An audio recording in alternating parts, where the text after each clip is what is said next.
saya bawakan juga ini beberapa hikmah sebelum kita membahas pertanyaan ya, biar ada unsur ngajinya. Ada beberapa ayat Al-Quran yang memang konotasinya mendorong kita untuk bertanya.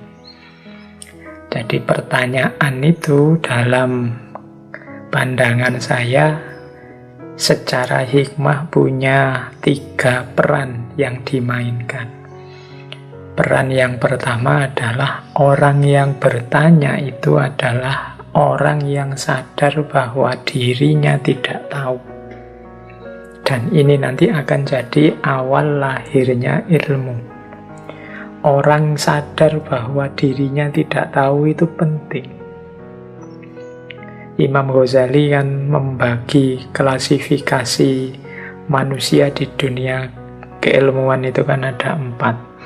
Yang pertama orang yang tahu bahwa dirinya tahu. Ini kita harus berguru pada orang-orang seperti ini. Orang yang sadar kalau dia tahu. Karena memang dia tahu. Orang pinter yang sadar dirinya pinter. Ini orang yang perlu kita ikuti. Ada jenis kedua, orang pinter tapi yang tidak sadar kalau dia ini pinter. Ini orang ini mungkin perlu kita dekati, perlu, katanya Imam Ghazali, seperti orang tidur. Ayo kita bangunkan, karena dia ini bisa berperan besar, bisa banyak kontribusinya untuk peradaban, cuma dia tidak sadar saja. Ayo kita ajak untuk memberikan kontribusi lebih. Ini orang yang tidak tahu kalau dirinya tahu. Sebenarnya ilmunya tinggi dia, sebenarnya luar biasa wawasannya. Hanya saja mungkin dia tidak sadar nilai dirinya, sehingga manfaatnya kurang besar. Atau jangan-jangan mungkin lingkungannya memposisikan dirinya yang membuat dia tidak sadar bahwa dia itu penting. Itu tipe orang jenis kedua. Ada tipe jenis ketiga, yaitu orang yang tahu kalau dia tidak tahu. Ini yang saya sebut tadi ya. Jadi orang ini tidak ngerti, sadar juga kalau dia itu tidak ngerti. Saya itu belum baca bukunya Pak, saya tidak tahu Pak, saya belum paham Pak. Ini rojulun yadri annahu la yadri.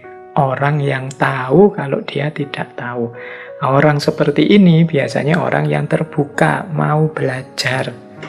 Orang-orang inilah yang biasanya mampu melahirkan pertanyaan-pertanyaan secara kreatif karena dia ingin tahu. Makanya dia bertanya karena dia sadar dirinya tidak tahu. Orang seperti ini kalau ngomong, kalau posting itu biasanya ya tidak banyak menggurui.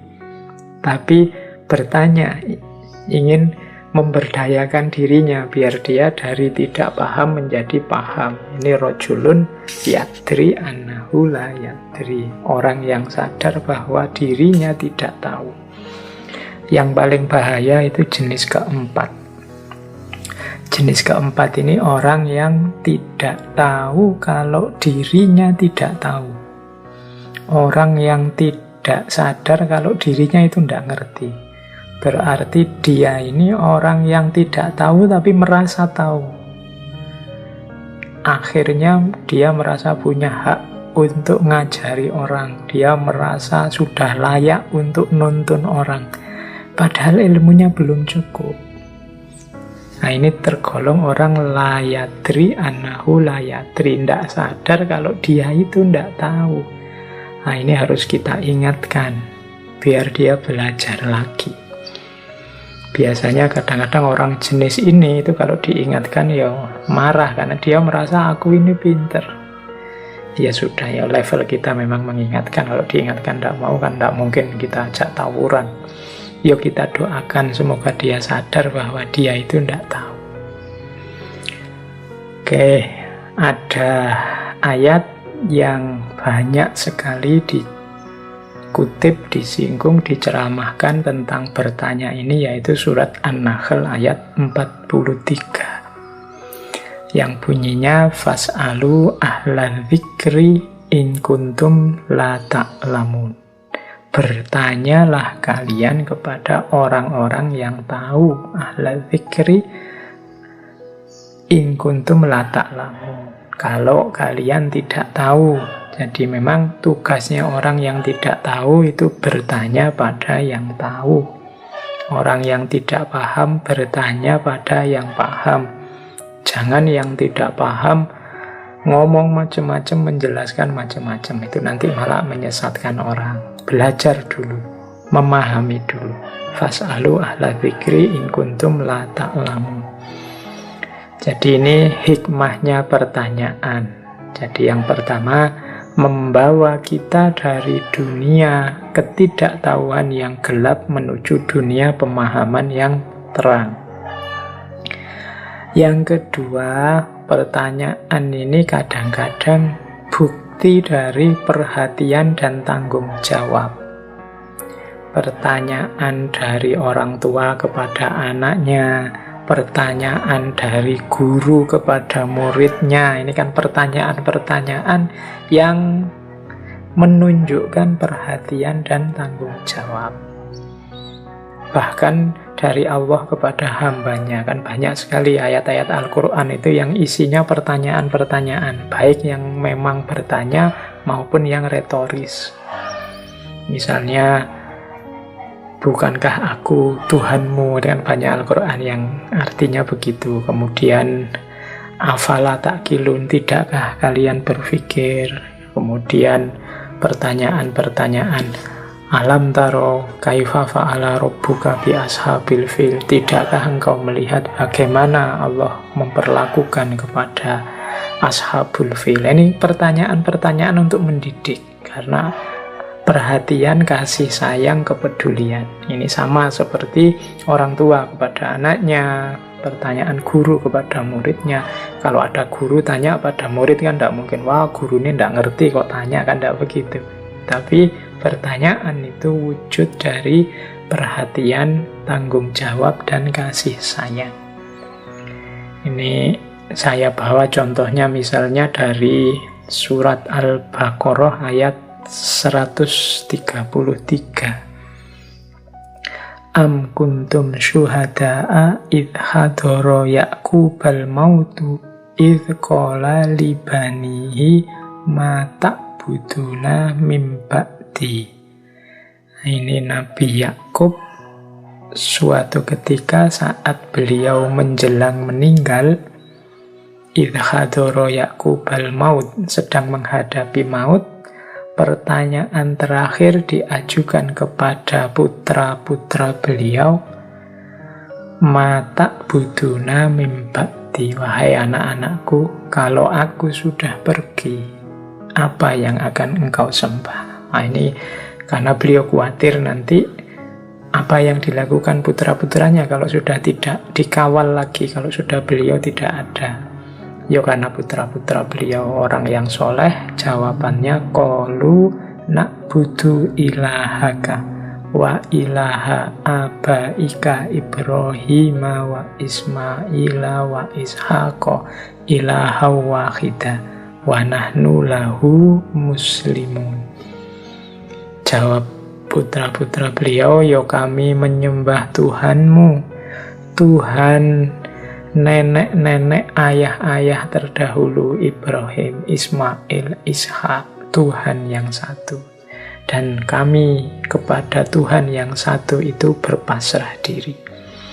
Nah, ini contoh, bukan berarti Yakub itu bertanya yang sifatnya menyelidik atau menguji. Nah, ini pertanyaan ini dalam rangka perhatian, kasih sayang, dan tanggung jawab.